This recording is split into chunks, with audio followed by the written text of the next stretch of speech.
Kevin Riley unlocked the front door, took off his shoes, and walked down the hall to the kitchen.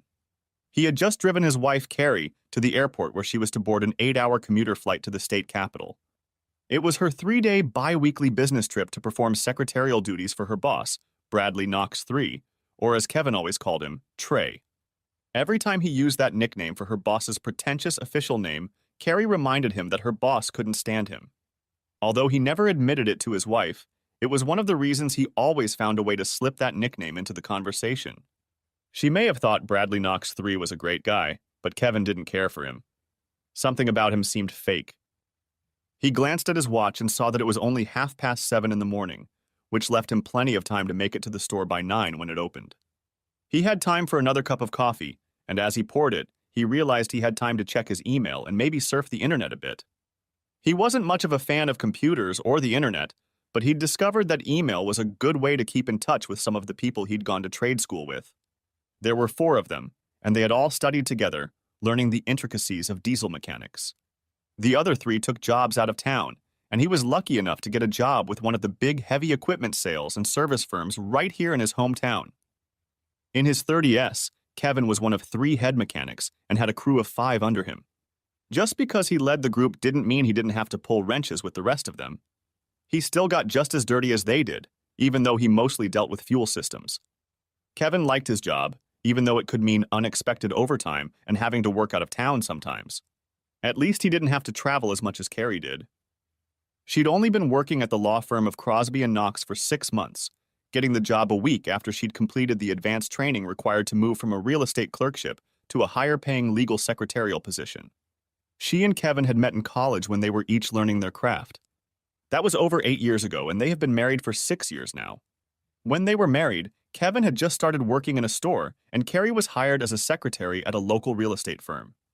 Working together, the 2 of them were able to put a down payment on the house they now lived in. The opportunity to move into a home of their own came less than 2 years after they started their careers, something they were both proud of. After drinking his coffee, Kevin headed down the hallway to the spare bedroom where their computer stood. He hoped it was still on because he'd noticed Carrie using it for a few minutes after getting dressed and ready. At least he wouldn't have to wait for it to boot up if she left it on.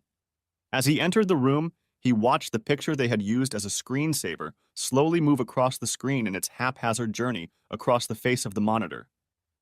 "Damn, we don't look bad," he said to the empty house as he watched their picture move in front of him. They were lying side by side on lounge chairs, surrounded by nothing but white sand, with the blue of the Persian Gulf stretching out behind them. Both of them were well-tanned, smiling and wearing the shortest of bathing suits. It was one of many photos taken during their vacation in Cancun 18 months ago.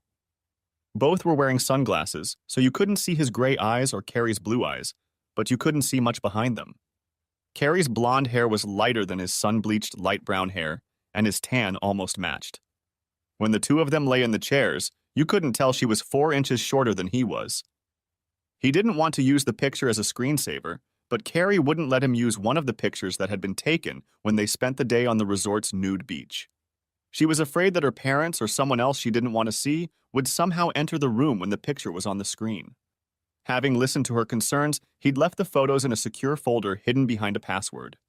Perhaps if he'd had time, he would have gone through that folder quickly before heading to work to pay homage to Carrie's lush 36C. But considering he'd have to spend the next 2 nights alone in their bed, he decided that maybe that wasn't such a good idea.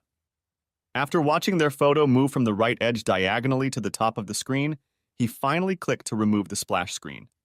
The photo and black background disappeared, and he saw that an email from Carrie's email account at Crosby and Knox had appeared on the screen. He wondered why she'd left it on the screen. After all, she'd told him their corporate system had to be secure for a myriad of legal reasons. She'd always been paranoid, fearing he'd see her messages when she logged into the corporate account from home. After a second's thought, he glanced at the top of the screen, where he saw the familiar hourglass figure looming over the exit command. He realized what had happened. Their malfunctioning high-speed modem had failed again. Every week or so it stopped communicating with the cable company's equipment, and the only way to get it working again was to power down the modem. Such a crude reset always got it back in working order. He was just reaching for the modem to turn it off when a phrase from the email Carrie had left in her haste that morning appeared on the screen. The phrase underwear caught his attention, and looking at it, he couldn't figure out why it was in an email on her work account. At that moment, he jerked his hand away from the modem and froze, reading the email his wife had received from her boss that morning. It wasn't very long, but the words pierced him like a spear. Carrie, I hope I catch you before you leave. I really want you to bring that black bra I gave you on our last trip, with the teal accents. You didn't get a chance to wear them for me. My first meeting with the governor isn't until 2 p.m., so we might have enough time for you to wear them, and I took them off for you this morning. Bradley. He reread the message 3 times, hoping it would somehow clarify its meaning beyond the obvious. All he was left with, however, was the obvious. Carrie was having an affair with Trey, her boss. Kevin hadn't realized it, but if any of the witnesses had seen him sitting at the computer, his description would have been that he was staring at the screen, periodically opening and closing his mouth like a goldfish in a bowl. Finally, Kevin shook his head and staggered to his feet, pushing his chair so hard that it bounced off the wall as he left the room. He knew which black bra Trey was talking about. He'd seen them in Carrie's underwear drawer when she'd packed, and they were still there when she'd closed and buttoned her suitcase. He prayed it was still there now because that could mean the letter was a joke, some kind of sick joke. His hand shook as he opened the drawer, and it was clear that the black bra with the blue-green bows on the clasp was no longer there. He quickly checked all of her drawers, hoping she had simply moved them, but there were none. Realizing that his wife had come back into the room and taken the missing underwear with her, Kevin sat down on the edge of the bed and tried to remember what Carrie had told him about them when she brought them home. Kevin saw them as she was unpacking and took them from her hands with the words, "For me? I mean for you to wear them for me?" He remembers grinning stupidly. Carrie gave him a token smile as she took them from his hands and said, "Not today. I bought them on sale for half price at Victoria's Secret, but they were still expensive." He remembered her putting them in a drawer, and they didn't come to his mind until the morning. They made love that night, as they always did when Carrie returned from her bi-weekly trips. She didn't need underwear, she could always get it done just by being near him. Kevin sat for a few minutes thinking about the letter and the underwear. He finally decided that it couldn't mean what it seemed to mean. There were no signs or signals that he always thought should be present if a wife was cheating on her husband. She was as loving as ever and longed to be with him. He couldn't remember the last time they'd had a serious disagreement, let alone a fight, and their lovemaking had happened more often than during Mexican vacations. There just had to be something he'd missed that would explain this message. He went back to the computer and manipulated the browser's stop button, going from screen to screen so he could get back to a normal cursor. With any luck, her logout command hadn't gone through, and he'd be able to look at her email account and see if there was anything else from the bastard there. Mentally crossing his fingers, he rebooted the modem and waited for the green lights to reappear on it. When they did, he scrutinized her email and the folders displayed on the web page behind it. Scrolling down a message about underwear, he looked closer and saw that the only open folder was Inbox, clicked on it, and found 4 more messages. Opening them one by one, he found that each one had to do with legal matters that meant nothing to him. He began to fear that he might have nothing more to use in trying to find out what was going on between Carrie and her boss, if anything at all. When he started looking through the names of her folders, he got lucky. Between the folders with the names of the 2 local companies was another one labeled Personal. He didn't hesitate to click on it, hoping it was the folder he was looking for. The folder was full of message headers, and he saw that about half of them were from her boss. The folder was sorted by date, and he gingerly opened the first message, afraid of what he might find there. The first message was very long, and as he read it, the colors and emotions faded from his face. He reread it a second time, gritting his teeth. When he finished the second reading, he reached over, turned on the printer, and printed out the entire letter.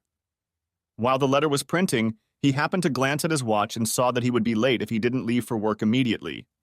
There was no way he could concentrate on work, so he grabbed his cell phone and called in sick, which wasn't too far from the truth. The printer had already finished, so he closed the message he had read and printed, and moved on to the next one. He moved mechanically for the next hour, selecting and reading messages, printing most of them, and then forwarding copies of them to his personal email account. By the time he was done with the messages, his eyes filled with tears, and he realized that his marriage was over. After looking through Carrie's email at Crosby and Knox one last time and finding nothing suitable, he took her off the corporate site and moved to his own email account. He created a separate folder and moved all forwarded messages into it. The last thing he did was change his password, since he couldn't remember if Carrie knew his old password. He wanted those emails to remain accessible in case he needed to print out more copies. Shutting down the computer, he took the printed messages and his now-cooled cup of coffee and returned to the kitchen. Taking a beer from the refrigerator, he sat down at the kitchen table and reread the messages one more time. He was surprised at how much they told him, especially when compared to what he remembered of the last 6 months and Carrie and Trey's trips to the state capitol. Carrie had only been at her new job for a week when she had been told that she would have to accompany her boss to the Capitol to take depositions, find and print out anything he might need from the corporate files, and generally provide any assistance he needed. Their firm lobbied the governor's office on behalf of local businesses and businessmen and represented other clients in state courts. When she had first told him about it, it had all seemed so honorable. Now he realized that Trey was probably targeting his wife and that some of the trips didn't require her presence for business purposes. He could also see that Carrie was soon volunteering for her meetings with Trey. Recovering the emails, Kevin realized that it was likely that Trey had seduced his wife on the second trip, although it was possible that it had happened on the first trip as well. The first email in her personal folder was Trey's response to her letter, in which she thanked him for the beautiful Gucci purse he had given her and the wonderful dinner they had enjoyed together. She also mentioned how much she enjoyed everything else, though what that meant was not specified in the message. However, his reply did mention their night together, so Kevin guessed exactly what she meant. That first message also explained the purse she had suddenly appeared with a few months ago. When he'd asked how she'd managed to buy it, she'd laughed and called it a $40 knockoff that she'd purchased at a kiosk at the mall. The realization that her deception had started so long ago and how easily she lied made him nauseous. This was no longer the Carrie he remembered and loved. The correspondence continued regularly, usually before or just after one of their trips. He assumed they communicated in person between trips without needing email, or that the messages she kept were more important to her. It was impossible to find out, and to be honest, it didn't really matter. By the third or fourth email, he had learned how they kept their dates hidden from him and the corporate office. They always stayed at the same hotel and booked the same 2 rooms. Kevin didn't notice it, but every night when he called her around 10 o'clock in room 612 of the Hyatt Inn, she was there waiting for his call. After he called her, she would join Trey in his room for the night. He seemed to become so predictable that the two of them could play him like a trout. Their jokes about how they wished he'd called a little earlier so they could get together sooner cut him like a razor. He'd never seen this side of Carrie before, though it matched his impressions of her boss quite well. Another letter explained the expensive diamond earrings Carrie had worn to the Crosby and Knox Christmas party. She had told him they were cubic zirconia, but the letter implied they were real, a very expensive Christmas gift from her lover. In the folder was again a message from Trey thanking her for the extravagant gift. Kevin thought she'd gone overboard with her thanks, but he wondered how she'd thanked him personally. He couldn't believe that the only time they were together was once every 2 weeks for 2 nights at the Hyatt Inn. He was sure they must see each other from time to time and at other times, and finally on a second reading of one of the last emails he got a clue when Trey mentioned working at the condominium. After some concentrated thought, Kevin remembered that Carrie had once told him that her boss lived on the 9th floor of a condominium overlooking the river park. It now seemed likely that the two of them had met during the day at his condominium, either under the pretense of working there or perhaps during lunch. If she did have fun with Trey during the week while she was in town, as he was now certain, she was very careful to clean up any evidence of it before returning home. Of course, it might just be a case of him fitting into the image of the blind and trusting husband. It was almost noon when he finished rereading all the letters and set them aside. He knew he had to decide what to do before Carrie returned to town with Trey. She usually flew in early Friday morning and came straight home from the airport in a cab.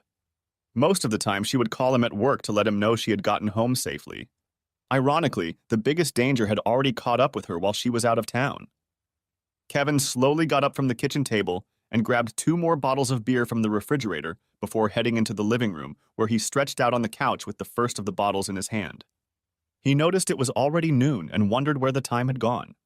It seemed almost 5 hours had passed since he'd entered the house, dropping his wife off so she could meet her lover at the airport. He realized that the two of them must have planned this carefully, because he rarely saw Trey when he escorted Carrie to the airport. A couple times he could be spotted in the departure lounge, but he always completely ignored the two of them. By 6 o'clock that evening, Kevin was barely conscious. He went to the bathroom and then to the kitchen several times during the day, each time bringing 2 more beers into the living room. The last attempt, however, was unsuccessful. There was no more beer in the refrigerator. Pausing for a moment, he looked at the row of empty bottles on the kitchen table and realized that there were 12 of them, the entire contents of the 2-packs he had bought just the day before. They were supposed to last at least a couple weeks, and under normal circumstances they would have. Now, however, after drinking the whole dozen and eating nothing, he was in dire need of sleep. He managed to make it to the bed before he passed out, fully clothed, on top of a blanket. It was 10:15 when the ringing of the phone brought Kevin out of the state his thoughts had taken him into when he passed out. It was a place full of images of Carrie and himself doing things they'd enjoyed since they'd met 8 years ago. As he struggled to get to his feet, a glance at his watch told him that it was probably Carrie calling to find out why he hadn't called her at the Hyatt Inn.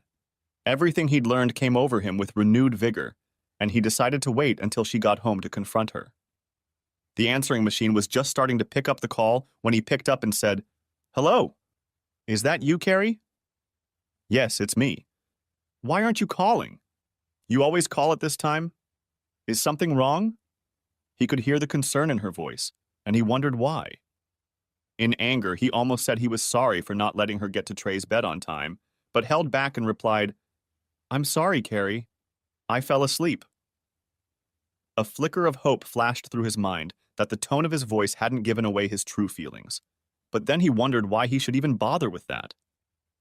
"You've never done this before. What's wrong?" Her voice gave away his displeasure, and he almost decided to answer that he knew, but again he decided against it. Instead, he replied as politely as he could, "I had a couple beers after work, and I guess they knocked me out." He decided to go on the offensive and asked, "So how was your day? Were you busy this morning? Hopefully Trey won't be too hard on you." Carrie hesitated for a moment before replying, "No, I wasn't very busy." "Why do you ask that? You almost never ask me about my work here." "No reason, just keeping the conversation going. Things are as good here as could be expected. How are things going for you? Are you doing well?" He decided to throw another question in her direction to see her reaction. She quickly replied, "What do you mean? Of course I'm behaving well. Why are you asking me that?" He noticed the concern in her voice again. He took his time answering, "I'm just kidding. I know you'll never be on your best behavior. I trust you completely, and I know my trust is safe with you." She looked a little embarrassed and replied, "Of course you do. I just wonder why you say that. You've never said anything like that before. Just forget about it. I didn't mean anything like that." He waited a few seconds before continuing. "I'll probably go to bed. The beer seems to be putting me to sleep." "Okay, Kevin, I'll let you go. Be sure you get a good night's sleep. Love you." There was no way Kevin could repeat those last 2 words to her, so he said, "Okay, I will. Goodbye, Carrie." He hung up the phone and headed to the bathroom where he got rid of the last remnants of his beer. He felt a little better after a few hours of sleep, though he certainly wouldn't be getting behind the wheel. He returned to the kitchen and sat down by the phone, stoically waiting for 15 minutes to pass. After that time had elapsed, he dialed the Hyatt Inn, a number he remembered from the times he'd called there more than once, and asked for the number 612. He wasn't surprised when the phone went unanswered for a dozen rings before he finally hung up. He wondered if they were joking about some new plan to get him to call her earlier in the future, and also wondered if his inability to call Carrie would affect their date tonight. In the end, he decided that he absolutely didn't care, but then he realized that they would probably have fun while he sat here thinking about it. That realization brought tears to his eyes again, and he stumbled back to bed. The next morning, he was surprised when he didn't feel too guilty for his overindulgence the previous night. After showering, he felt well enough to go to work, though his mind was on Carrie, not fuel filters, injectors, and precision fuel pumps. He performed his tasks robotically, and more than one of the employees looked at him questioningly when he didn't seem to understand what he was being told.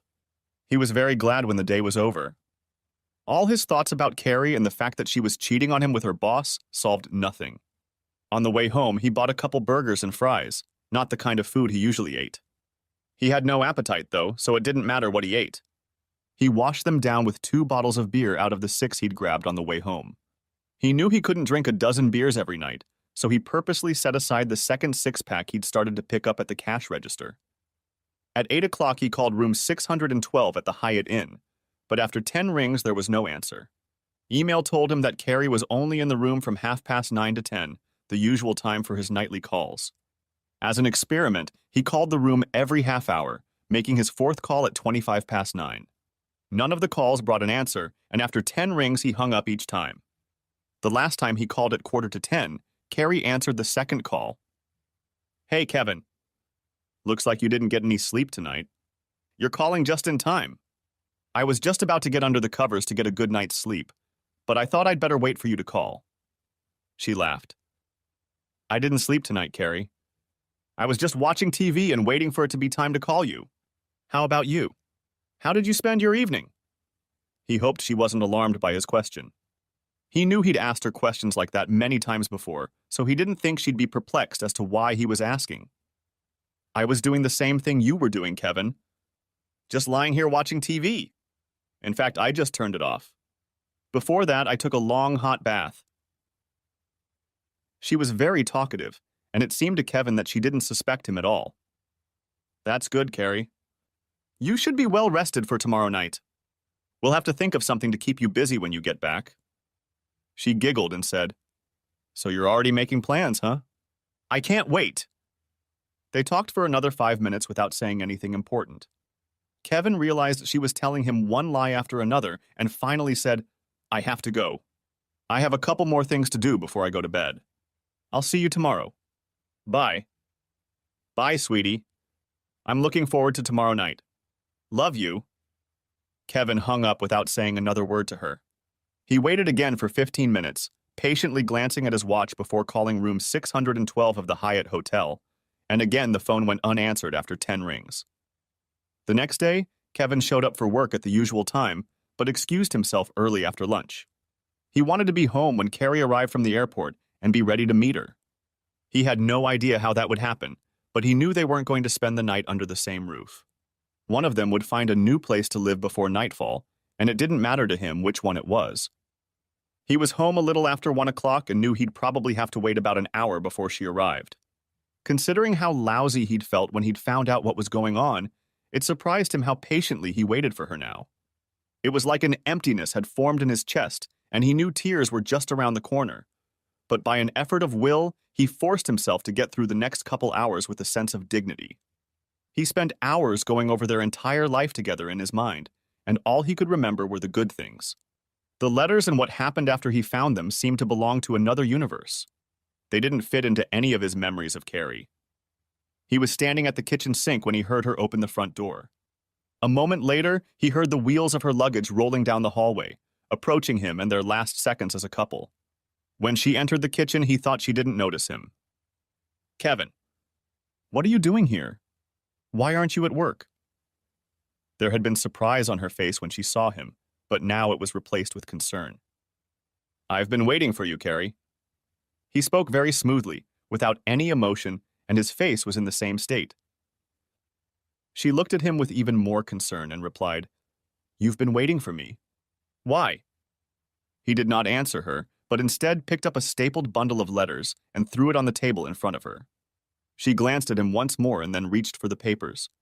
Her concerned look was replaced by curiosity, but it was soon replaced by shock. Her face lost color as she flipped through the first sheet and the rest of the pages, lingering her gaze on each one for only a fraction of a second.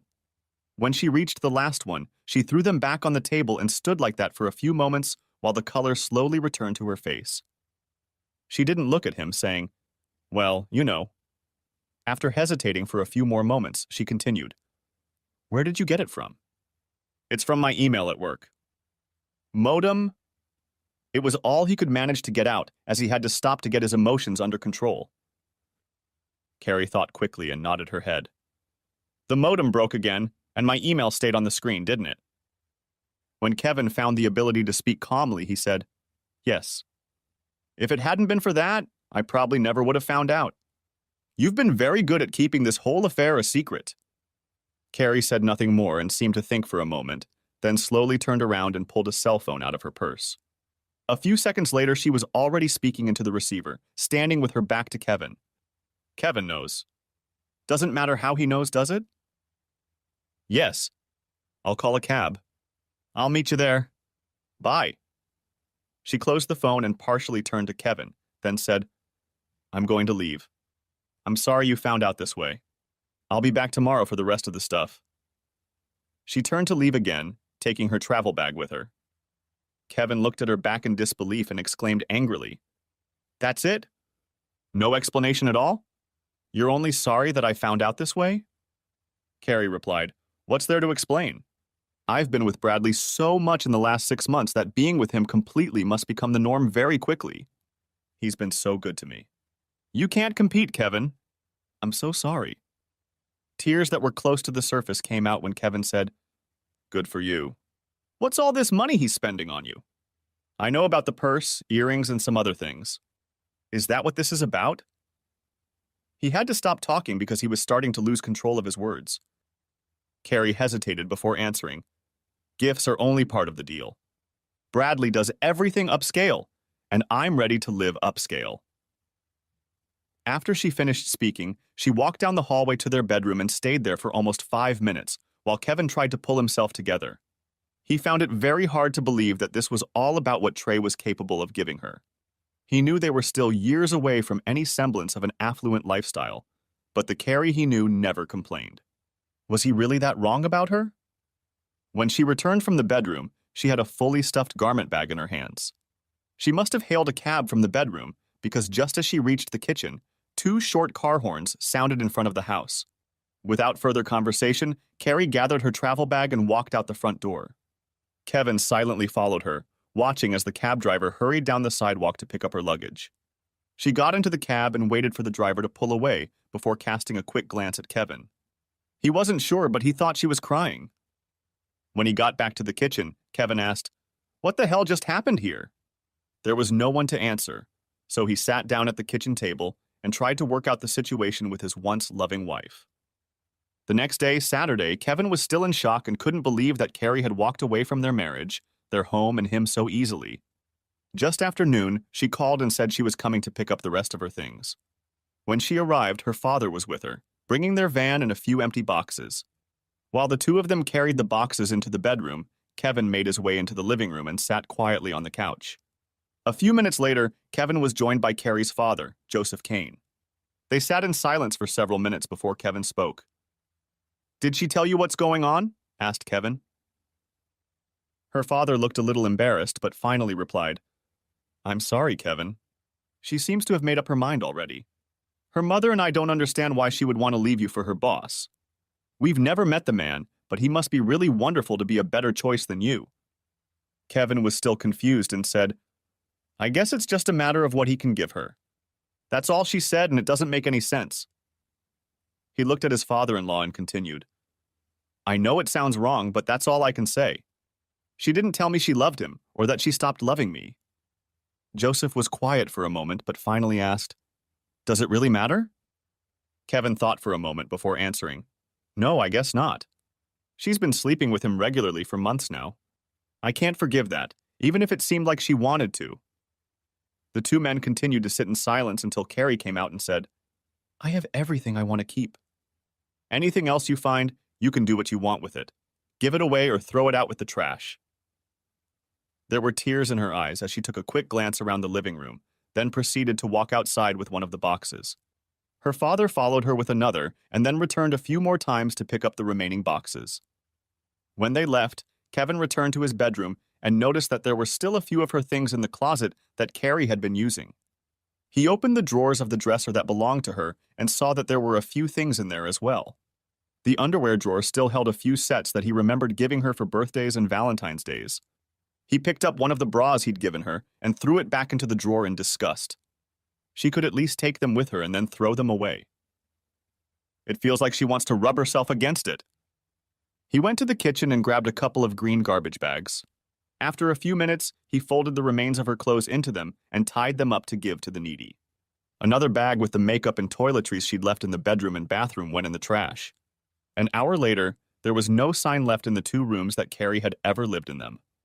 He knew he'd probably find other things, but for now he was satisfied that he'd gotten rid of the last obvious traces of her presence. He spent the rest of the day lying on the bed they had once shared and thinking about what he should have done and the various scenarios for revenge. Eventually, he realized that although he was angry, he wasn't a violent or vengeful person, and that he would be better off devoting his energies to simply forgetting about her, as difficult as that might be. The weekend was soon over, though Kevin couldn't remember much about it. He'd grabbed a couple more packs, and now they all lay in the trash can, stripped of their original contents. He knew that drinking himself into oblivion wasn't his style, but it was the only way to get through the weekend. Trying to figure out why Carrie did what she did was driving him crazy, and the only solution was to force himself to stop asking the question. By Monday morning, he felt a little better, coming to terms with the facts of what had happened, whether or not he could explain them. Neither Monday nor Tuesday at work did he care. On Tuesday, he called the Crosby and Knox office to get a forwarding address for Carrie's mail. He wasn't transferred to it when he asked. Instead, the receptionist returned a few minutes later and told him that Carrie would email him whatever he needed. Later that evening, when he checked his email, there was one email from Carrie's work account, containing only the forwarding address she'd used, an address he recognized as the address of the 9th floor apartment where Trey lived. Wednesday started out as a normal workday for Kevin until mid-morning when he was called into his office for a phone call.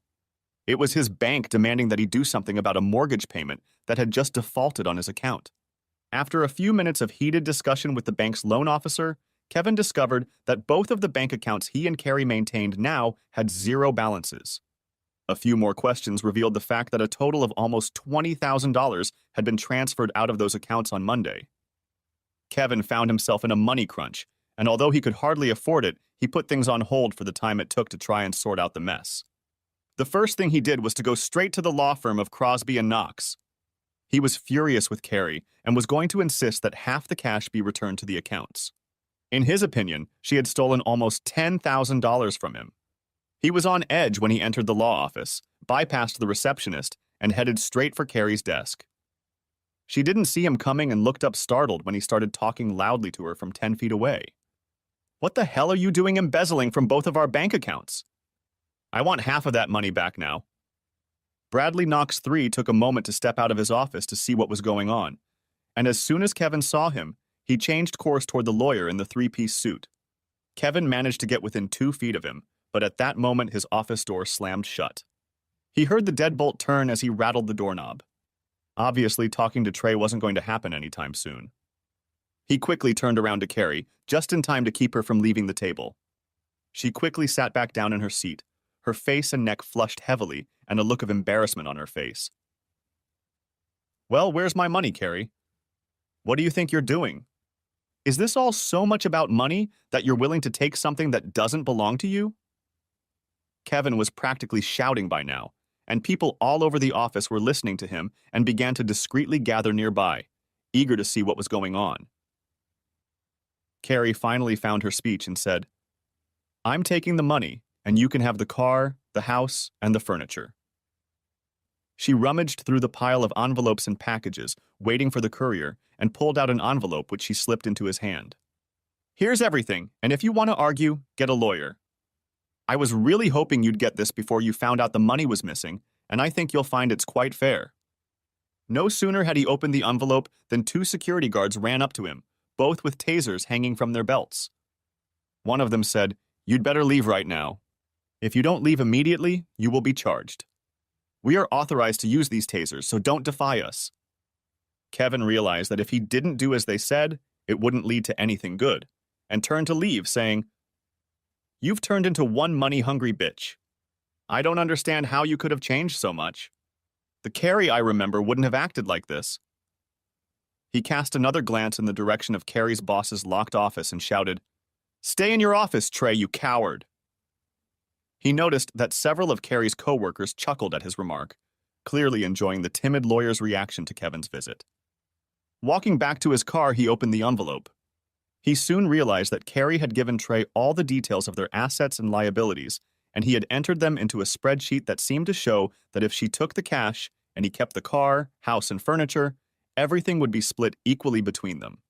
They had very few liabilities other than the mortgage and outstanding credit card balances. The spreadsheet indicated that everyone would be responsible for their own credit card debt, so at least they wouldn't have to worry about that. As he looked at the numbers more closely, He realized that it all depended on whether he would accept his share as equity in an overvalued house with furnishings that were hardly worth what they both claimed. He realized that if he tried to get his share of the $20,000 in cash, it would never happen because their figures did not include the realtor and legal costs of selling the house. Everything looked good on paper, and that was exactly what he expected from the loan shark attorney. Shoving the papers back into the envelope, Kevin drove to his bank, where he was able to arrange a line of credit that would cover his outstanding mortgage payment and anything else that might come up before he got his next paycheck and deposited it. He hoped he could financially handle the mortgage, the new loan, and all the household expenses until he got things sorted out. He could always count on their savings to help them deal with fluctuations in income or unexpected expenses that came up from time to time. He knew it would take him at least a couple months to get things under control. The next 2 weeks passed for Kevin on a wave of emotion. The day after his visit with Crosby and Knox, he received an official letter warning him to stay away from Carrie and Bradley Knox, or a harassment charge would be filed against him, as well as an order to stay at least 100 yards away from them. This infuriated him so much that he almost decided to remind them to bluff, but eventually realized that it would probably work against him. A week later, his anger returned when he received notice that Carrie had filed for divorce using the settlement terms they'd both sent him in a spreadsheet. The $200 and a couple more hours of lost wages led to another lawyer in a three-piece suit telling him that while the settlement might not be entirely fair, he would spend more than it was worth to fight it. When he wasn't pestered with letters and notices from Carrie and Trey, Kevin's life began to get better. 3 weeks after Carrie left, he realized that he still needed to work on erasing the memories of her from his home. Every time he entered the bedroom, he saw the image of her sitting at the makeup table she always used or lying on the bed reading a book, one of her favorite leisure activities. He began to change things around the house to create a new atmosphere, first removing the makeup table and putting it away for storage in the basement. He found that he was able to rearrange the furniture in the bedroom to give the room a new look that he and Carrie hadn't used. In the bathroom, he was able to remove some of the jewelry she had hung on the walls and gave the room a new look as well. When he was done, he felt better and was able to call the house his own. While he was making changes to the house, he realized that there were more obvious reminders of Carrie that he would have to deal with. They were pictures of her or the two of them that hung on several walls and stood on end tables and the mantel in the living room. One evening, he decided he would remove all these images and reminders of her and went around the house taking the pictures out of their frames and putting them in a box he found in the basement. Once he was done with that, he moved on to their collection of photo albums that were stored in a bookcase in the living room. The first album he picked up contained almost nothing but pictures of the two of them, and after removing a few that depicted him alone or friends he still treasured, he put the book with the remaining pictures in the box. The next album was of their wedding, and the only pictures he kept from it were of him and his parents. They had passed away after the wedding, and those pictures were the last he kept of them. The rest of the book went into a box. He continued flipping through the pages of the remaining albums, leaving most of the pictures and then putting the books in the box. The last album he took from the shelf contained mostly photos he had brought into their marriage. Many of them were of his childhood and school years, but there were also a few pictures of Carrie that he took out and added to the stack in the box. Leafing through a book of memories of his younger years, he came across one that made him stop. It was a picture of him with Carol Reese, his friend from most of his high school years. He wondered what she was doing now and what happened to her after she left for university. They broke up when she left and he ended up going to trade school and Carrie went to university. The entire picture book was placed neatly back on the shelf, and the small stack of pictures he had saved from other books was put on top to add to later. For the moment, he thought he had done enough and would return to the photos another day. He had managed to get rid of the last overt reminders of Carrie, although that didn't spare him from thinking about her a lot during the day, and especially at night as he lay in their marital bed. Before going to bed, he pulled out the local phone book and looked through the entries for Reese. Carol wasn't there, which didn't surprise him, but neither was her widowed mother, Mary Ann Reese. He still remembered their address, but it wasn't listed under any of Reese's names. There were only a few entries for the Reeses, and none of them related to his memories of Carol. Having satisfied his curiosity, he set the book aside and no longer thought of the only woman who had ever meant anything to him. About 6 weeks after Carrie's hasty departure from his life, Kevin was disturbed by a knock on the front door, tearing him away from his late-night time-killing TV camera sessions. Night after night, he sat and watched shows that had absolutely no meaning to him other than as a means of filling the hours between dinner and bed. When he opened the door, he was surprised to see it was Carrie's brother, Robert Kane. "Hello, Robert. Come on in. Didn't expect to see you." Kevin stepped back to let Carrie's older brother into the house. Once past Kevin, Robert turned, patted his brother-in-law on the shoulder, and said, "What's up, Kevin? I tried to call you, but the message said your number was no longer in service." "Oh, yes, I gave up my regular phone service and now only use my cell phone. I don't see the need for the extra expense." Kevin led the man into the living room where they sat down in separate armchairs. "Can I offer you a beer, Robert?" "Sure, Kevin, I don't mind." Kevin stepped out for a moment and returned with 2 open bottles, handing one to his longtime friend. "I don't think you'll want to have a glass with that." "No, I don't." Both men sipped from their bottles, after which Kevin asked, "So, what brings you here? I was wondering if you'd ever be around again after Carrie left." Robert shifted a little uncomfortably in his chair, then said, "As a matter of fact, that's why I'm here. You know she's been my wife's best friend for a long time, and 2 days ago Carrie stopped by to visit her. I told Carrie what I thought about her cheating on you with her boss, and afterward Carrie and Susan retired to the kitchen to talk privately. I went out to the garage because I was too angry with her to stay here. Thanks for the vote of confidence, Robert, but I don't want to come between you and your sister. What's done is done, and I'm trying to move on with my life. Well, she's my little sister, and I know that in time it will come between me and her, but right now I don't really need her. I know my parents aren't thrilled either, but they'll stick by her no matter what." Kevin glanced glumly at his beer and said, "Family first." Robert continued, "Anyway, I left the kitchen door ajar when I went to the garage and overheard their conversation. Although I wasn't interested in talking to her, I decided to hear what Carrie had to say for herself. I went and sat by the kitchen door and just listened." Kevin was obviously interested in what Robert had to say, so he leaned forward and asked, "Did she have anything to say about it? I'm still trying to figure out what she found in this guy besides his money." "I think you hit the sweet spot. I can't quote them word for word, but I can give you the gist of their conversation. When you caught her emailing you, she quickly made the decision to dump you and go to her boss. She realized you would never forgive her, so she chose Plan B." "Wasn't she already committed to him?" Kevin asked, looking a little puzzled. "Apparently not, from what I've heard. She told Susan that while the gifts and lifestyle with Bradley are great, she said you outclass him by a mile in the bedroom. She said she would have broken up with him very soon, maybe even next week if you hadn't caught her." "Would've, could've, should've. It doesn't matter now." Kevin sipped more from his bottle and leaned back in his chair. "She understands that. She knows it's over. I just thought you might be interested to know that she's really regretting all of this right now. That hasn't stopped her from going full speed ahead with the divorce, of course. I got the new papers from the court today. I guess Trey has a friendly judge who is speeding up the process for her. I never heard anything about it from her. But I've heard them both use the expression starter husband. It sounds like they've talked about it before, and when she first started dating him, she thought he'd be a step up for her. The other thing is that Susan obviously knew about all of this from the beginning. I'm so upset with Susan that I hesitate to bring it up with her for fear of what I might say. So she thinks of me as her starting husband. Isn't that wonderful?" Kevin paused to get his anger under control before continuing. "I don't want you fighting with Susan over me, Robert. It wasn't just Carrie who thought that. From the tone of their conversation, it sounds like Susan may have harbored the same thoughts as Carrie. I'm going to talk to her about all of this soon as I feel I can talk to her without losing my temper. My wife has a lot to answer for."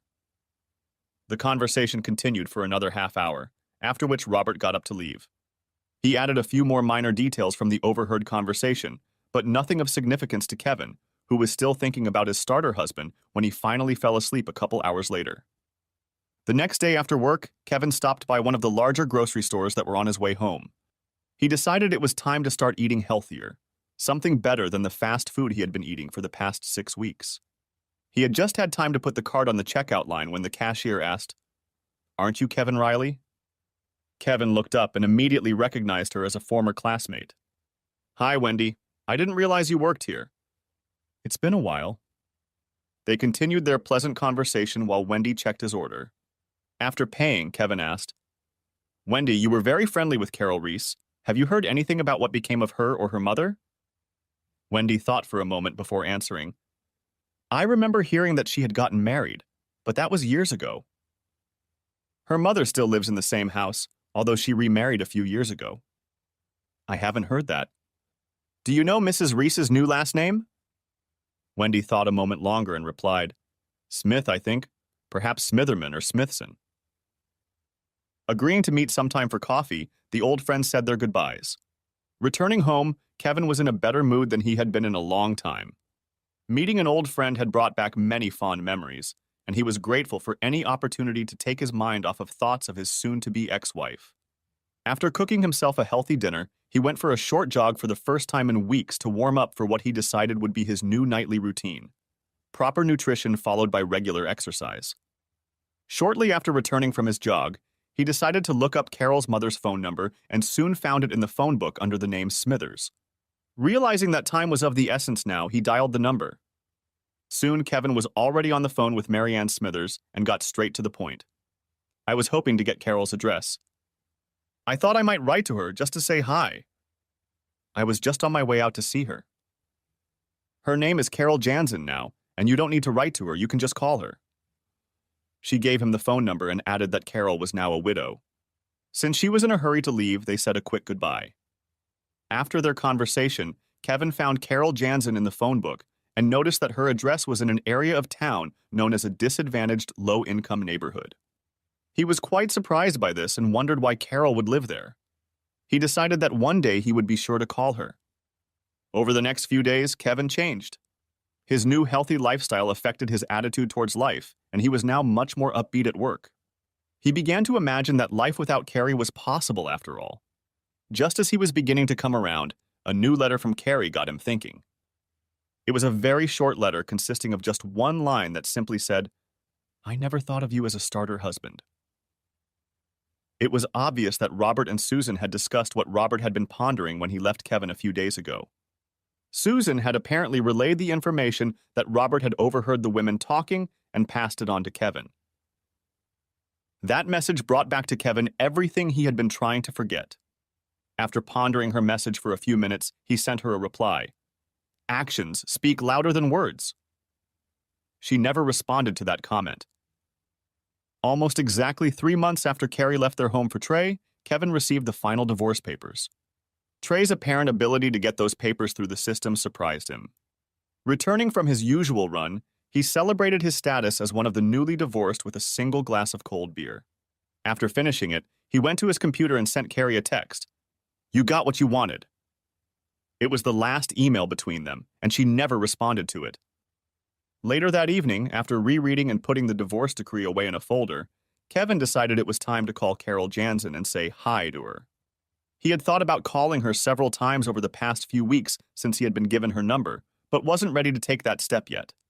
Since he was divorced and she was a widow, he thought that perhaps they could share a dinner or a couple drinks one night to reminisce about old times. With that thought in mind, he dialed her number. When she answered, he had just had time to introduce himself when she said, "Kevin, I'm so glad you called. My mom told me you called, and I was beginning to think you had decided not to call me." The two old friends spent the next hour telling each other about the highlights of their lives after graduation. Kevin learned that Carol had married Frank Jansen in her last year of university. He was in the National Guard and was called up to serve in Iraq. 3 months after his arrival there, she received word that a man on a bicycle had blown himself up at the checkpoint her husband was guarding, killing him and another soldier. This left her a widow with a 4-year-old daughter, Chrissy. The two of them lived on the survivor's pension she received from the Army. But as soon as her daughter was old enough to go to school, Carol planned to return to her specialty work as a therapist. Kevin, for his part, told Carol about his new status and some of the details of how and why he had become newly divorced. Eventually, it was time for them to say goodbye, as Carol needed to put her daughter to bed. Kevin decided that now would be a good time to see if Carol would be interested in dating him. "So, Carol, what do you think about getting together for dinner or a couple drinks one night?" Carol hesitated before answering. "I'm sorry, Kevin, but I don't think I'm ready for that yet. Right now, I'm more concerned about my daughter than anything else. Maybe some other time." Kevin was very disappointed, for he had thought they would be reunited after all these years. It's okay, Carol. I hope I didn't upset you with my questions. Goodbye and good luck, Carol. He found her response made him very concerned, so he quickly hung up. The fact that he was officially divorced and then rejected by his old girlfriend made him return to the refrigerator for another beer, and after finishing it, he went straight to bed. It was an emotionally difficult day for him. The next 2 months went by quickly. Kevin had gotten used to the routine, and he knew that eventually he would have to decide what to do with the rest of his life. He knew there was no point in getting into a new relationship, so he put that part of his life on hold, wanting to wait until Carrie was banished to the back of his mind. He still found it difficult to go more than a few hours without thinking about her, although he could tell that those recurring memories were becoming less and less disturbing to him as time passed. Kevin had given up newspaper delivery months ago when he'd given up his landline phone and premium cable channels in an attempt to cut costs. Now he preferred to read newspapers left in the lunchroom by coworkers who didn't often bring them to work.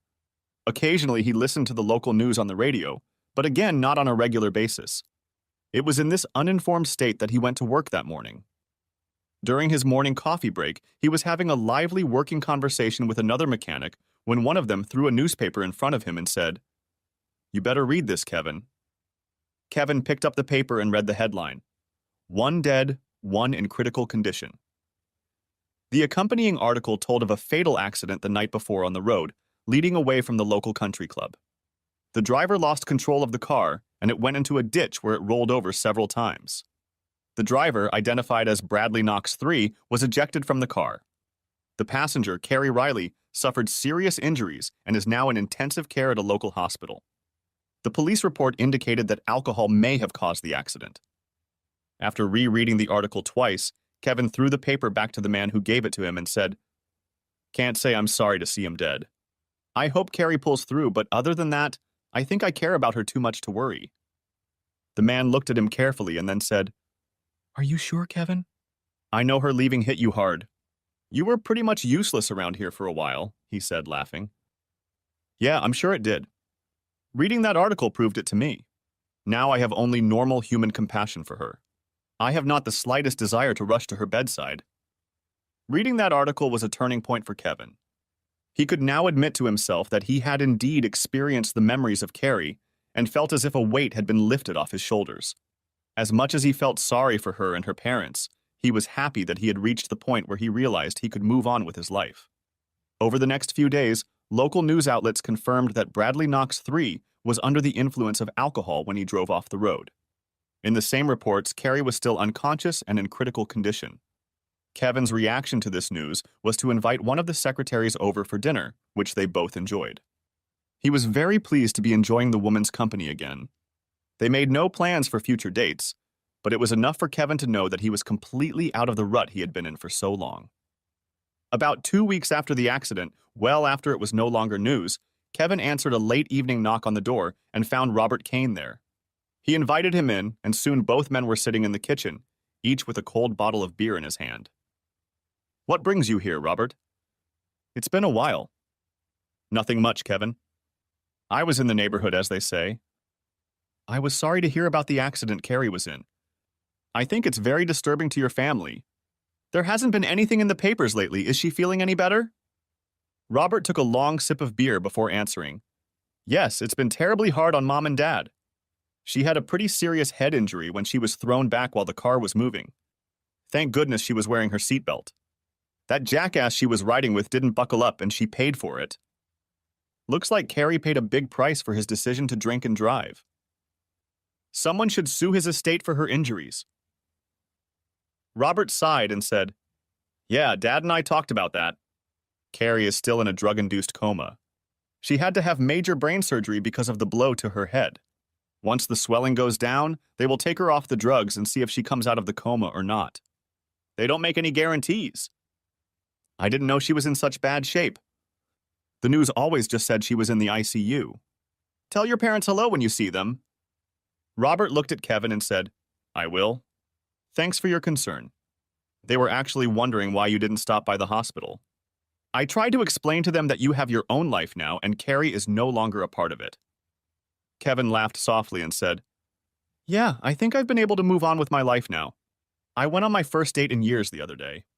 While I'm sorry she was hurt so badly, I'm not going to let it affect my life. A year ago, I would have lost my mind in this situation, but Carrie has spared me from that. They continued talking about sports and work and didn't return to the subject of Carrie until the very end of Robert's visit. As he was about to walk out the door, he said, "By the way, Kevin, I think Susan and I have gotten over that whole problem I talked to you about last time. She saw the mess Carrie was in before the accident and decided she would be more than happy to be my wife. I guess this is the case where the grass always seems greener." "I'm glad to hear that, Robert." It was probably Carrie who confused Susan. Somewhere in the back of her mind, Carrie forgot her obligations to me in our marriage. It could have been much worse. We could have had children. They shook hands and Robert left to return to his home. Another 6 weeks passed quickly for Kevin. He heard nothing more about what had happened to Carrie and assumed her recovery was going well. Kevin was able to become more involved in dating, and throughout this time he went out on an average of once a week. He went out a couple times with Jean, the receptionist from work, and spent a couple nights with her at her apartment. Neither of them expected their relationship to go too far, but they both enjoyed their time together. The nights in her bed had helped him get rid of his last doubts about getting back into the dating pool. It was a Thursday evening, and Kevin had just returned from his evening run when he heard the doorbell of his house ring. Opening the door, he was very surprised to see his former father-in-law on the doorstep. "Come in, Joseph. To what do I owe this unexpected visit?" The elderly man stopped on the threshold and said, "I can't come in right now, as I am on my way to the hospital. I would like to ask you to come into the hospital and see Carrie with her mother and me. She just arrived this week finally. We were hoping you could meet us there tomorrow afternoon at 2 o'clock. Kevin looked at him curiously and replied, "I guess I can. But what's the big deal? Why do you need me to visit her? Our marriage has been over for a long time." Joseph breathed a sigh of relief and said, "We'd just like you to meet us there if you can. We'll talk things over then. Right now I'm in a big hurry. I'll see you tomorrow." The older man quickly turned around and hurried back to his car, leaving Kevin standing at his own front door in bewilderment. The next day, Kevin rearranged his schedule so that he could have a late lunch and then start the weekend early by making the agreed-upon trip to the hospital. That's what happened. He left the store at 1 p.m. and instead of stopping for lunch, snacked on fruit from his bag as he drove. He arrived at the hospital early, but decided to go up to Carrie's room anyway. Maybe he could get it done even faster than planned. It was already 2:30 when he stepped off the elevator on Carrie's floor. He'd been given the room number at the front desk on the first floor, and he saw right away that it was directly across from the nurse's station. He hadn't noticed it affecting him before, but now it was obvious that he was actually a little nervous. He hadn't seen Carrie since his angry visit to her office on Crosby and Knox, and hadn't even exchanged emails with her in months. He was sure this could be a strain on him. Taking a deep breath, he quietly stepped through the open door of her private room and froze, staring intently at the scene before him. Carrie was clearly asleep. Her shoulder-length blonde hair was now only 2 inches long, obviously shaved off weeks ago for surgery. At least one scar was visible on the right side of her head, not yet completely hidden by the growing hair. To her right was an infusion pump leading to an 4 in her right arm. To her left was a rack on which stood the heart monitoring equipment. The screen displayed a continuous heart rate monitor, along with numbers showing her pulse rate, blood pressure, and oxygen percentage. A bundle of wires ran from the machine to sensors attached to her body. To avoid waking her up, Kevin decided to wait for his parents to arrive. He was actually delighted to see her again. She was as beautiful as ever. Her face and neck bore no marks of the accident, nor did her hands and arms. Only the scar on her head testified to the terrible accident she had been involved in. For a moment, he had the urge to walk over and take her hand, but it quickly passed when he remembered the contents of the letters he had found so long ago. His jaw clenched, and he reaffirmed his intention to wait. He had been watching her for about 2 minutes when her eyes slowly opened and focused on him. As if a switch had been turned on, her face suddenly lit up and she said, "Kevin, you're here. Where have you been? I've missed you so much these past 3 days. No one could tell me where you were." Kevin was completely taken aback by her reaction and questions and replied, "Where do you think I've been?" "I've been home and at work." Carrie reacted to that answer with a confused look and asked, "Why weren't you here when I woke up? Why would you go to work or stay home when I was here? His confusion was even worse than hers, and he was a little angry at her questions. He quickly replied, "Why would you wait here for me? We are divorced. You left me for your lover. Why the hell should I visit you? I'm only here because your parents wanted me to come." Her reaction completely surprised and amazed Kevin, as she immediately shrieked and tried to move toward him. She was obviously extremely agitated and spoke, "No, no, no. What are you saying?" She began waving her arms around, trying to free herself from the restraining equipment and tubing. After a few seconds, she ripped the 4 out of her right arm. The alarm on the infusion pump sounded a steady beep and was soon joined by the loud and shrill beeping of the heart monitoring equipment when Carrie managed to pull hard enough on the cables to disconnect them from the machine. A few seconds after the alarm sounded, 2 nurses came running in from a neighboring room. The first of them looked at Kevin and asked him, "What did you do to her?" She then rushed past him to Carrie, grabbed her by her twitching arms, and forced her back onto the bed. She paid no attention when Kevin answered her question. "I didn't do anything. I was here at the door the whole time." Carrie mumbled something incoherently, trying to break free from the nurse's strong arms. The second nurse quickly assessed the situation and said, "I'll get the restraints and call the doctor for permission to sedate her." She turned and hurriedly left the room. Kevin walked slowly out of the hospital room, finally turning around and shaking his head as he headed for the elevator. "I think she's crazy," he said to no one in particular. As he reached the elevator, the doors opened and Carrie's parents stepped out in front of Kevin. Before they could say a word to him, screams and yelling came from Carrie's room, and their attention was caught by a nurse rushing into the room with staples and a hypodermic syringe in hand. "What happened?" Carrie's mother looked at Kevin fearfully and continued, "You didn't talk to her, did you?" When he answered in the affirmative, she said, "Good God, no!" And the 2 of them rushed past him into her room. Kevin was completely confused by the strange situation unfolding in front of him, and after watching and listening to what was happening for a few seconds, he reached out and pressed the elevator down button. As he entered the elevator and the doors began to close in front of him, he saw Carrie's father leave the room, obviously looking for him. Kevin managed to raise his hand in a farewell greeting before the doors closed completely. Satisfied that he was able to start the weekend even earlier than he expected, Kevin drove straight home after leaving the hospital. On the way, he reviewed the strange scenes that had taken place before his eyes in Carrie's room. None of it made any sense to him, and he decided to forget about it. He tried to fulfill Joseph Kane's request, but Carrie's reaction to his visit quickly put an end to his efforts. He was sure she was left with psychological problems from the accident that he could happily leave to her parents and doctors. Let them deal with it, he decided. After he showered and changed his clothes, what he had been thinking about from time to time over the past few weeks came back to him. He decided to call Carol Jansen one last time, hoping that she might reconsider her refusal to join him for dinner. If she refused again, he decided that he would call Jean at the office and invite her over for the evening. He felt he needed female company to take his mind off Carrie and her strange behaviors. He almost hung up when the phone started ringing, not knowing if he would want to meet another of Carol's refusals to go out with him. But the opportunity to do so disappeared when Carol picked up the phone. "Hi, Carol. This is Kevin Riley calling. I hope I didn't catch you busy." "Kevin. No, I'm not busy at all. I'm so glad you called me again. I've tried several times to contact you, but the number listed in the book doesn't work. I was afraid you had moved or something. I wanted to apologize for being so harsh with you the last time you asked me out. I gave up that phone and now only use my cell phone." "You don't need to apologize, Carol. I'm old enough to handle rejection," he said. "Actually, I called to see if he changed his mind and would like to have dinner with me tonight or tomorrow night." He waited patiently to see what excuse she would offer. Carol hesitated before replying. "I have plans with my mom and stepdad tomorrow. It's their anniversary." After another hesitation, she continued. "I'm afraid tonight is canceled too, because I couldn't find a babysitter for Chrissy on such short notice." She was genuinely unhappy that she had to turn him down. "You know, there's a simple solution. We can just take Chrissy with us. You've told me so much about her, I'd really like to meet her."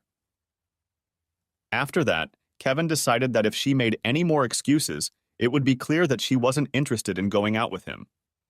Carol laughed and said, I doubt you've ever gone out to dinner with a 4-year-old, have you? Taking a child with you puts serious restrictions on the restaurants you can go to. Well, maybe pick a place where she's comfortable.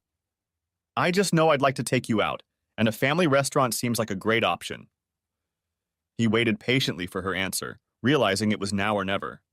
Deep down, he really wanted her to say yes. He believed the two of them had unfinished business. Their breakup after high school was due to the realities of their curriculums, not some obvious mismatch of feelings. If you're serious, there's this restaurant that Chrissy really likes. The food and atmosphere there is very nice, even though it's considered a family restaurant. There's a great dessert bar there that Chrissy just loves. Then it's settled. I'll pick you up at 5. You'll have to tell me where the place is.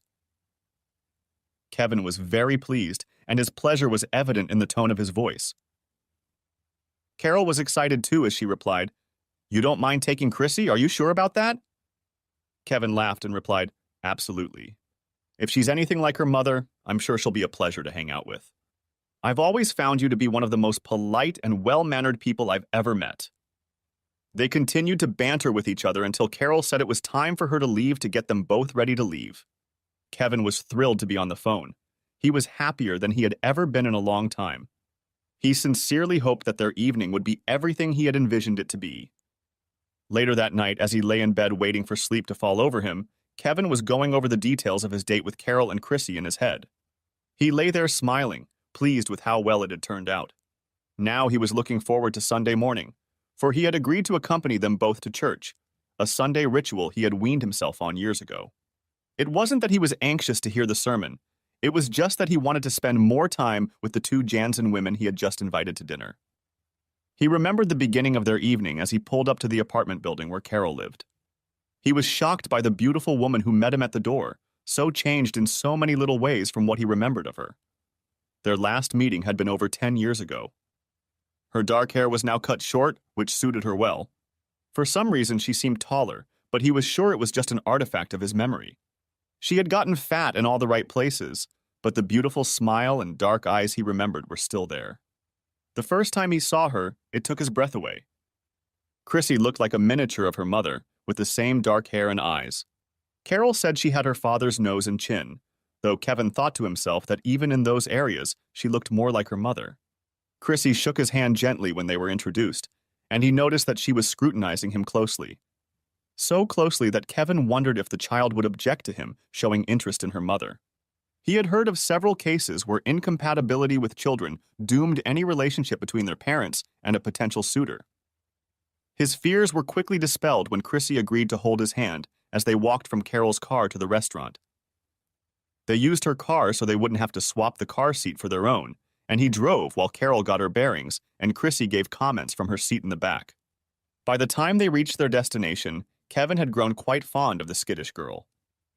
Their dinner together went very well and they managed to find plenty of topics to talk about. Chrissy often interjected into the conversation, usually asking, "What's empty?" Where "hempty" meant a word either of them had used that she didn't quite understand. Kevin found this habit of hers quite amusing, while Carol seemed slightly embarrassed by the frequent interruptions. When the main course was finished, Kevin managed to get Chrissy to go with him to the dessert counter, where the two of them selected and prepared the desserts they each wanted. Carol asked for soft-serve ice cream with chocolate sauce, and Kevin managed to get Chrissy up to prepare her mother's order. Kevin's choice was simple: a slice of apple pie with ice cream, and again Chrissy did the job while he cheered her on. Her own dessert choice took the longest, as she couldn't decide which of the 3 toppings to put on the ice cream, and Kevin made her a friend for life when he suggested she get all 3. The trip to Carol's was a continuation of the good times they had enjoyed at the restaurant. Kevin walked them to the door of Carol's apartment, but all his thoughts of hugging her or kissing her goodbye were dispelled when Chrissy took her mother's hand and pulled her until she agreed to take the girl to her room, bathe her, and read her a book before bedtime. It was past noon on Sunday when Carol stopped in front of Kevin's house to drop him off after church and the brunch they had at IHOP. Chrissy was busy talking about animals, and Kevin didn't notice that there were people waiting for him to return until Carol said, "I think someone is standing at your front door." Kevin looked around and said, "Those are my former in-laws. I wonder what they want. I guess I'd better go see." Chrissy quickly got his attention back by saying, "Don't forget to take me to the zoo." She seemed worried that his unexpected company would somehow interfere with their plans for the afternoon. "I won't forget, Chrissy. You'll come back for me after you change, and I'll take you to the zoo. I promise." He smiled at the girl and her mother before getting out of the car. He stood and waved goodbye to them as they drove away, and then turned to his guests and asked, "What brings you here on such a beautiful Sunday afternoon?" Carrie's mother, Nancy, was the first to speak. "We need to talk to you. It's very important." You could tell by the look on her face that she was upset. "Sure. I'm leaving around 2 o'clock, but we can come into the house and have a cup of coffee and talk if you'd like." They went into the house and joined Kevin in the kitchen, where he started making coffee, and they sat down at the table, and Nancy Kane started talking. "Carrie is in a terrible state, Kevin. Ever since you came to see us, she has had to be sedated constantly. As soon as the medication wears off and she comes to her senses, she becomes hysterical. What is the cause and what does it have to do with me? When we asked you to meet with us on Friday, we wanted you to meet with her neurologist first. We wanted him to explain to you the condition she is in. I'm sorry, I didn't know. But what difference does it make? I've hardly told her anything anyway."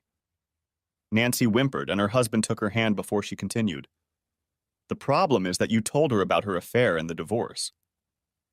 We wanted to try to avoid that until she got stronger." Kevin was puzzled and quickly asked, "Why wouldn't I mention her affair and divorce? Surely she didn't expect me to forget about it now that Trey is dead. She won't get me back by default just because he's no longer in the world." Kevin was starting to get a little upset at that assumption. Joseph picked up the conversation. Carrie had a severe head injury and almost died. Part of her temporal lobe was physically damaged, and the swelling may have affected other areas. Her doctor explained to us that she was suffering from retrograde amnesia. Amnesia? How can that be? She recognized me immediately. I assume she recognized the two of you as well. It's not that she's lost all her memory. The problem is that she's lost almost everything from the last year and a half or so, as well as scattered memories of earlier periods. When she went to the hospital, the doctors ran a lot of tests, and she was found to have large gaps in her memories of the recent past. She thinks you two just recently returned from Cancun. As Joseph spoke, Kevin poured coffee into 3 cups, and Joseph stopped to take a sip from his cup. They think that in time she'll be able to recall a lot more of the missing pieces of her memory, but they don't know when or how much will come back to her. It's like she's the main character in the movie The Bourne Identity. So you're telling me she doesn't remember the divorce or even the affair she had? I guess I could lie to her, but eventually I'd have to tell her the truth. Like I said, she won't get a free pass just because Trey is dead. Joseph couldn't wait to continue, so he said, "We don't have to tell her lies. If we do, she may form memories that aren't really true." The doctor explained that we must tell her the truth so that we can recover the memories that are still there. Her mind will fill in the gaps where something is missing, and if we tell her something completely untrue, her mind can incorporate it as a false recovered memory. Kevin was puzzled and said, "Then we're back to where we started. You say I should have told her about the affair and the divorce." Not exactly. The doctor's advice in situations like this was not to lie, just to skirt the truth. He wanted us to start giving her little bits of information so she could put the puzzle together properly. You're kind of overloading her with information. The doctor thinks some of it may have triggered memories of the affair and the divorce, but we don't know how much of that yet. Nancy Kane regained her composure and said, "Emotionally, she's not very strong yet. The news you gave her has upset her a lot. They're going to start her on another medication, and hopefully we'll be able to talk to her about everything again very soon." Over the conversation, Kevin felt a little ashamed of his words. "I'm sorry if I made things worse. I didn't realize the situation she was in." "That's okay, Kevin. We hope you can help us with her by bringing back some of her lost memories. We would like to take all of your photo albums, as the doctors say that the pictures can trigger memories that will help her reconnect with some of the lost ones. Anything else you have that might help her remember would be nice too." At the mention of photo albums, Kevin stood up and walked over to the kitchen sink, where he stood looking out the window. "I can't help you with the albums." "They're not here." Nancy looked puzzled and asked, "What do you mean they're not here?" "I mean they're gone. They left with my trash months ago. He turned and started walking down the hallway, saying, I can explain that if I print out an email for you. He was gone for several minutes, during which time Carrie's parents comforted each other. When he returned, Kevin had a printed out piece of paper, which he showed to the elderly couple. A few months ago, I deleted all the pictures I wanted to keep from our albums. A few days after that, I sent the following message to Carrie's work email. I deleted all the pictures I wanted from our albums. Any that were left I put in a box so you can do the same. Let me know where you want them sent, there or to the apartment. That's the kind of answer I got from her. Do whatever you want with them. I'm not interested. I kept them for a few weeks after that, but finally decided that if she didn't want them, and neither did I could throw them out with the trash. So that's what I did. I'm sorry. Joseph and Nancy's faces showed shock and horror. They had nothing to say, and after thinking about the situation, Kevin added, There are a few other things I can give you besides this message. I'll go get them. It'll take me about 15 minutes, so pour yourself some more coffee. Kevin went back to the computer room, and it was only 15 minutes before he returned.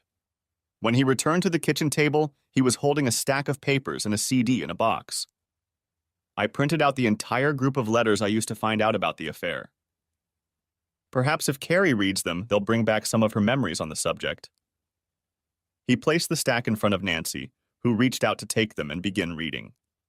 Kevin immediately took them from her hands and said, There are some very explicit passages in some of these letters. I'm not sure you should read them because I know the effect they had on me, but consider yourself warned if you decide to read them yourself.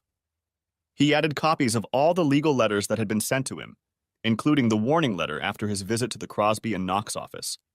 The last item was a CD on which he had labeled Cancan. He handed it to them and said, These pictures were on the computer, and they are all I have left of our time together. I should warn you about them as well. Carrie and I visited a nudist beach while we were there, and all of these pictures were taken there. In fact, there is one picture of us dressed and sitting in lounge chairs on the beach. Carrie should probably look at the others on her own. Carrie's mother folded the papers and CD in front of her. Kevin thought it was an awfully small stack to summarize their marriage. He hoped it would help Carrie.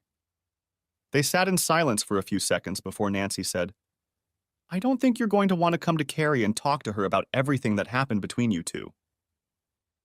Kevin thought for a moment before replying, I don't think so, at least not right now. If she wants to talk to me after she reads all of this and realizes what she did to our marriage, give me a call and I might consider it. I suppose it's impossible for you to consider trying to start over with her, her father said, with a look of hope on his face. I'm afraid I could never do that.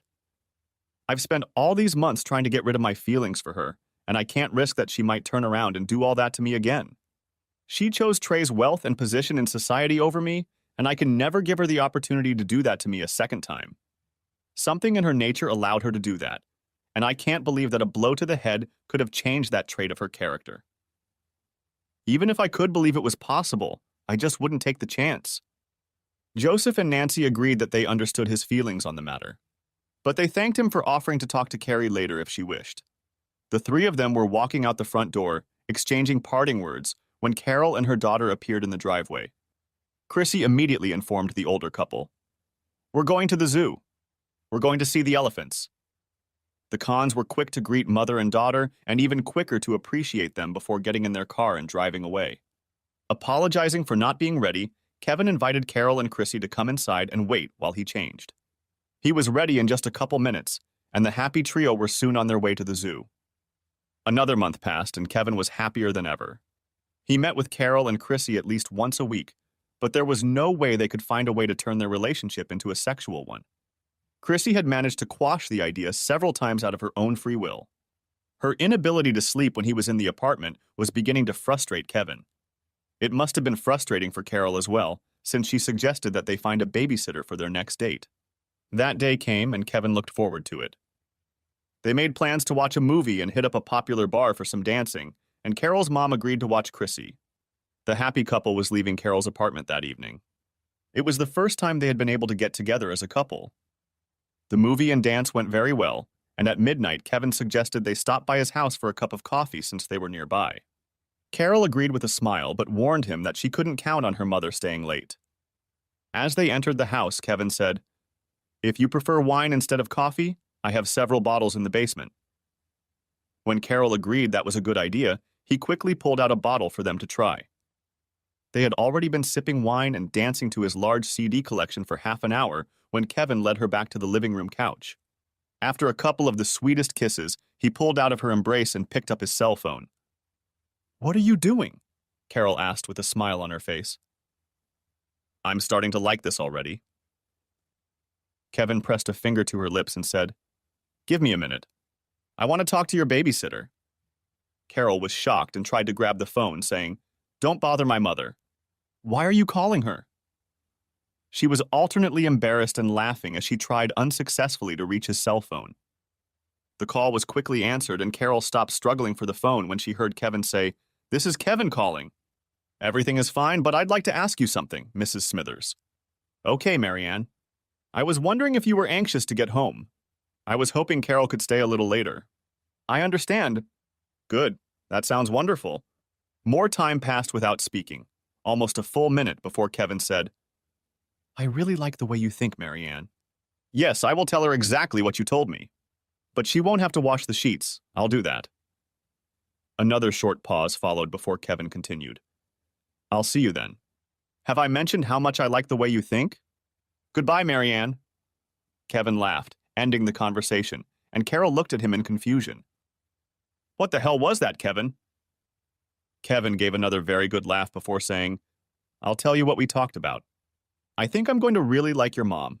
Not that I haven't liked her before. She and I have always gotten along great." He paused and laughed some more. "So tell me, Kevin, what did she say?" Carol was confused and clearly didn't understand what Kevin had told her over the phone. "Well, your stepfather, Gary, joined her at your apartment. Chrissy is fine and sleeping soundly, and your mother and Gary are doing the same thing there that we were just doing here on the couch. She told me that he had a doctor's appointment today and came to your apartment to tell me that he had a prescription for some little blue pills." Kevin chuckled some more before continuing. "Your mom insists that you stay here tonight because they're going to sleep in your bed." "Well, she didn't quite put it that way. She said they don't have pajamas, so we'll have to sleep like this." A look of absolute shock appeared on Carol's face. My mom would never say anything like that. "What are you trying to pull on me?" Kevin laughed again and then said, "I forgot to mention that they were enjoying the bottle of wine you had in your closet, and I think Gary got your mom a little tipsy. She said she thinks we're good together, and you need to get over Frank. She wants you to stay here with me, and since you don't have your pajamas with you, she hopes there will be stains on the sheets in the morning. She said to tell you to be sure to change them when you get up, but I told her I'd be happy to take care of that." He stopped talking and smiled, leaning over to kiss Carol. She was very red, and when she broke the kiss, she said, "I find it hard to believe she could say that, my own mother." She looked into Kevin's eyes, trying to answer the question of what she saw there. Within minutes, they were already at it. He smiled at her and said, "Don't let me forget to change the linens in the morning. I'm sure your mom will ask when we're meeting them for breakfast." "For breakfast? What does that mean?" "Your mom wants us to meet them at IHOP for breakfast at 11 a.m. I think it'll be more of a brunch. We can skip church for a week, I guess. She said they were bringing Chrissy and that we had no excuse not to stay up late as we wanted." At 2 o'clock in the afternoon, Kevin was in his living room, lying on the couch, remembering the wonderful evening and morning spent with Carol. Marianne and Gary and Chrissy were already sitting and waiting for them when they arrived. Both adults were smiling as they entered, and Chrissy was laughing and waving, happy to see her mother again. As they sat down at the table, Kevin said, "Sorry we're late. I had to do some laundry." He laughed when Carol blushed and lightly slapped his arm. They continued in the same vein during the meal, constantly interjecting jokes about blue pills, sheets, and wine. Chrissy looked at one of them more than once with a question in her eyes, and the adults seemed to be confusing her. Later, as they said their goodbyes in the restaurant parking lot, Kevin kissed Carol and Chrissy and then hugged Marianne tightly. As he hugged her, he whispered in her ear, "Thank you so much for your suggestions last night. It was the push we needed." Marianne smiled at him and then pulled him to her again so he could whisper back, "I think you two are good together." You're exactly what she's needed for a long time, and Gary and I took the opportunity to test his recipe. She laughed, turned, and took her husband under her arm to walk to Carol's car. Kevin was standing in the parking lot waving as the four of them drove away, a smile playing across his face. When his cell phone rang, making him get up from the couch, he assumed it was Carol and answered the call with a cheery, "Hi." "Kevin?" Kevin recognized Joseph Kane's voice and answered, "Yes, it's me. What can I do for you, Joseph?" "Kevin, I'm calling about your offer to talk to Carrie once we've reviewed all the information you've given us. She is currently staying at our house, and she asked if we could invite you over for a cup of coffee so she could talk to you. She didn't want to call on her own as I think she is afraid you would hang up on her." Kevin was very surprised by Joseph's call and hesitated before answering, "I guess I could. I don't have anything planned for today. Would you like me to come over right now?" "If you could, we'd appreciate it." "Okay, I'll be right over." As he left the house, Kevin was a little worried, wondering exactly what Carrie wanted to tell him. As he walked into his former mother-in-law's house, he immediately thought of all the previous times he had been there. They had all been occasions when he had enjoyed walking through that door, but this was not one of them. Carrie wasn't home yet when he arrived, and Joseph and Nancy asked him to join them in the kitchen. After they had poured 4 cups of coffee, Joseph said, "Nancy and I will let you and Carrie talk alone, and we will go into the living room." They took their 2 cups and left, and within seconds, Carrie walked into the kitchen and sat down across from Kevin. Kevin was amazed at how good she looked. Her hair had grown back enough to be styled a little, and her hair color looked good. He noticed that she was thinner than when he had last seen her, and she had dark circles under her eyes. She looked nervous, and he wondered what she was going to say to him as she nervously twirled her handkerchief in her hands. Finally, he decided to melt the ice by saying, "You seem to be recovering well, Carrie." "Thanks, Kevin. I appreciate you coming to talk to me on such short notice. I hope it wasn't a problem because it could have waited until a more convenient time for you." Her voice was softer than he remembered, and she kept twisting her handkerchief as she spoke. He wondered if he had cried as he saw her eyes fill with tears. "It's not a problem, Carrie. How's your memory problem? Are you starting to remember things yet?" She shook her head and replied, "I only remember a few things from the last year and a half. I was at Crosby and Knox, and the receptionist was kind enough to show me around and tell me a little about my time there. Some things seemed familiar, and some things I was able to figure out after talking to her. I learned that she and I were good friends during my time there, but I didn't remember anything about her from the time I worked there. It was very frustrating. I can imagine what it would have been like. Are there things you want me to talk to you about? Things you think I could help you recover?" Kevin found that talking to her was easier than he had expected. Carrie smiled and said, "I do have a few questions. I spent a lot of time talking to Susan, and she really helped me understand some of the things I did." She was still fiddling with her handkerchief and periodically dabbed her eyes with it. Kevin took another sip of coffee and said, "Don't be afraid to ask me anything. I'll try to be as honest with you as possible. Before I ask, I want to tell you that I am truly sorry for the way I treated you. If I hadn't seen copies of the letters and talked to the others, I never would have believed I could have done that." She wiped her eyes more often now. Kevin had nothing to say to that. There was no way he could bring himself to say, "It's okay," considering what he'd had to endure as a result of her cheating and its aftermath. Carrie broke the silence by continuing, "I only have vague memories of Bradley and nothing about our times. All I know about it is secondhand information." She was silent for almost a minute before she continued, "I've seen pictures of him and heard his description from some of the people at the law firm. He wasn't well liked, and I have no idea what I could find in him. I've even been to his apartment, and if my clothes and belongings weren't there, I'd never believe I lived with him." The tears were flowing faster and faster, and she had to keep wiping her eyes. Kevin continued to sit in silence, waiting for Carrie to ask her questions. Again, after a long pause, she continued, "There was one question that none of the others could give me a complete answer to. I wanted to know how you knew about what I was doing. I know it had something to do with email, but I don't know how." Kevin told her how he had discovered the first message and how it had led him to the others. As he spoke, she opened a drawer and pulled out a tattered and battered stack of papers, the letters he had given to her parents. He explained to her how the mention of the lingerie set had caught his attention, and then told her that she had originally told him about buying the set. He continued the story about what she had told him about the purse and earrings. She looked at him in horror as she listened to him retell the lies she had told him. When he was done, they had to wait for her to come to her senses and wipe her watery eyes.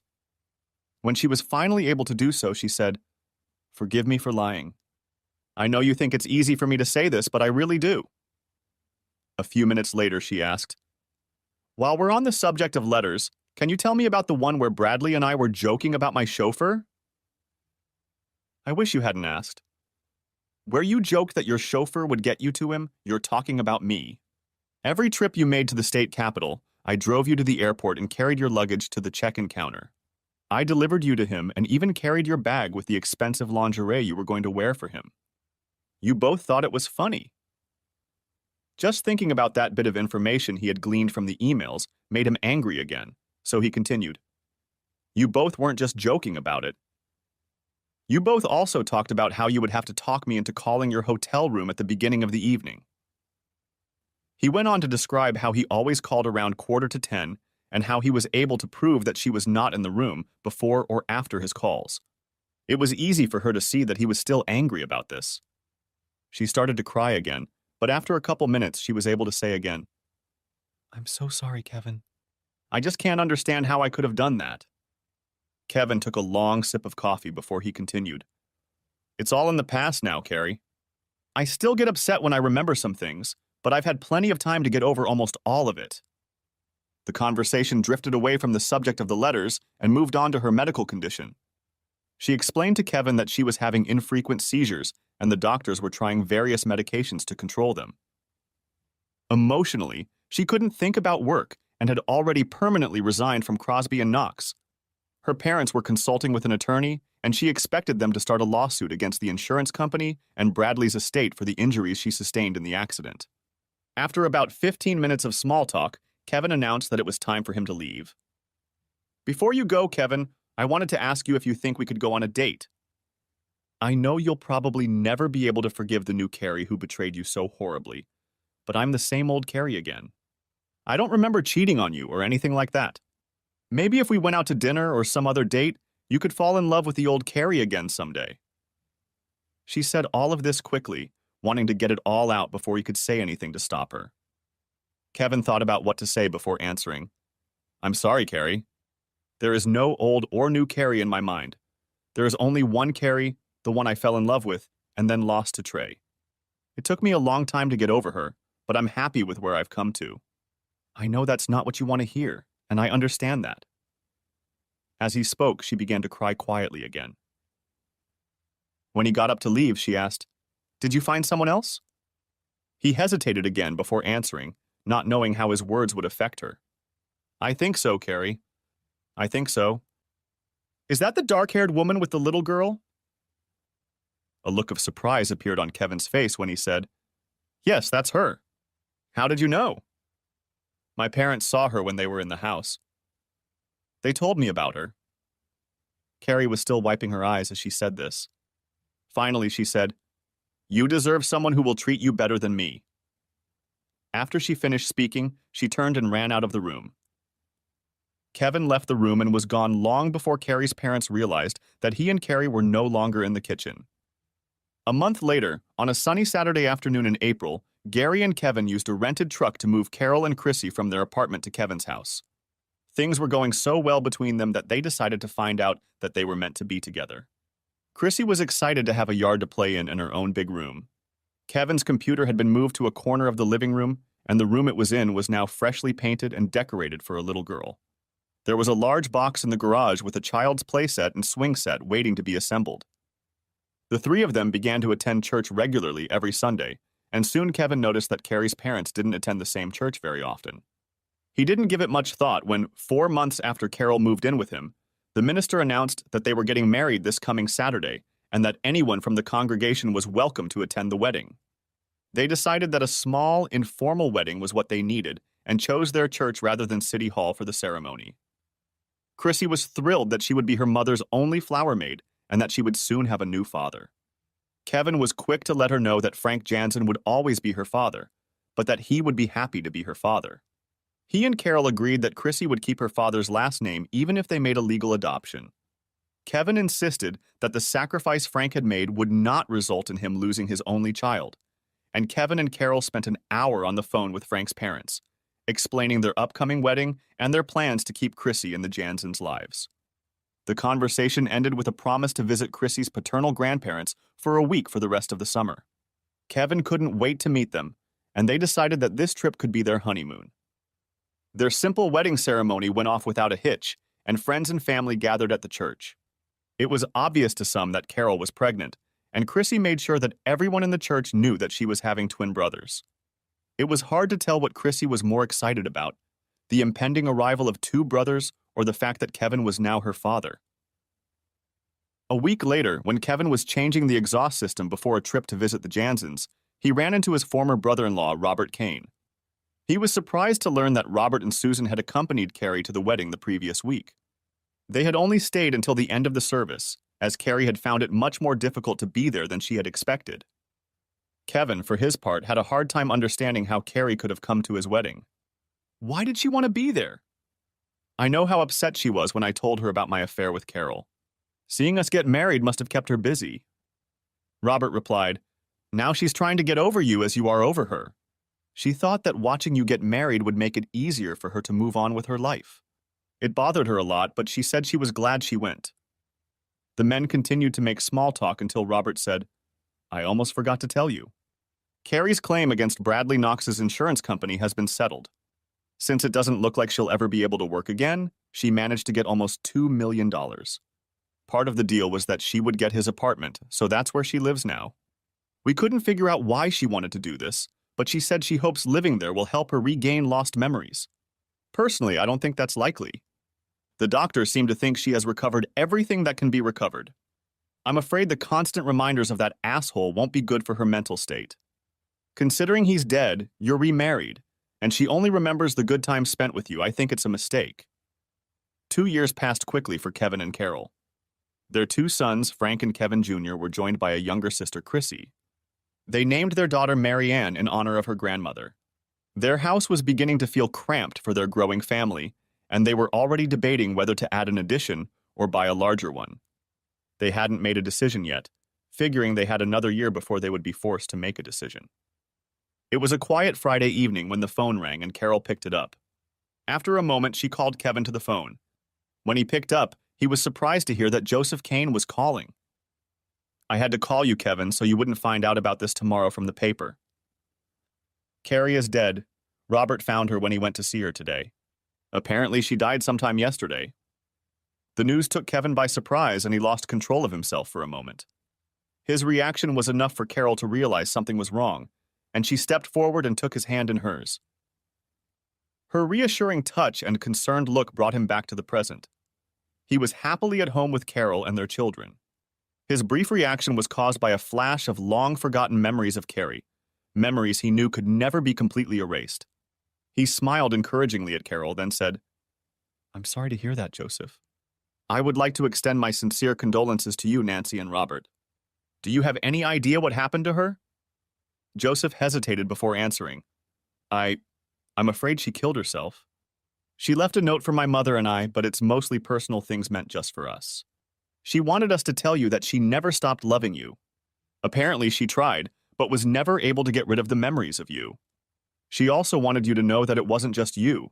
She had ongoing health problems, both physical and mental, and they played a part in it too. I didn't know she had so many problems. I haven't spoken to her since the day I came to your house to see her. I'm very sorry to hear that something like this happened. If there is anything I can do to help you or Nancy, please let me know. They exchanged a few more familiar phrases and then the conversation ended. A few days later, Kevin and Carol attended a memorial service for Carrie, where they were able to express their personal condolences to her family. From Crosby and Knox, only her friend Anne, the receptionist, attended. Epilogue. A few months later, Kevin learned that he was the heir to $500,000 from Carrie's inheritance. Most of her estate had gone to her parents and brother. Kevin and Carol had long debated whether to keep the inheritance for themselves, as Kevin worried that it would bring back constant memories of Carrie in their lives. In the end, They kept it and set up 4 trust funds for their children's education. The balance was used to buy a new, larger home. They found that they often remembered Carrie and her generosity, but it didn't give them any trouble. Thanks for watching. I hope you enjoyed it. So subscribe to my channel and watch the next video.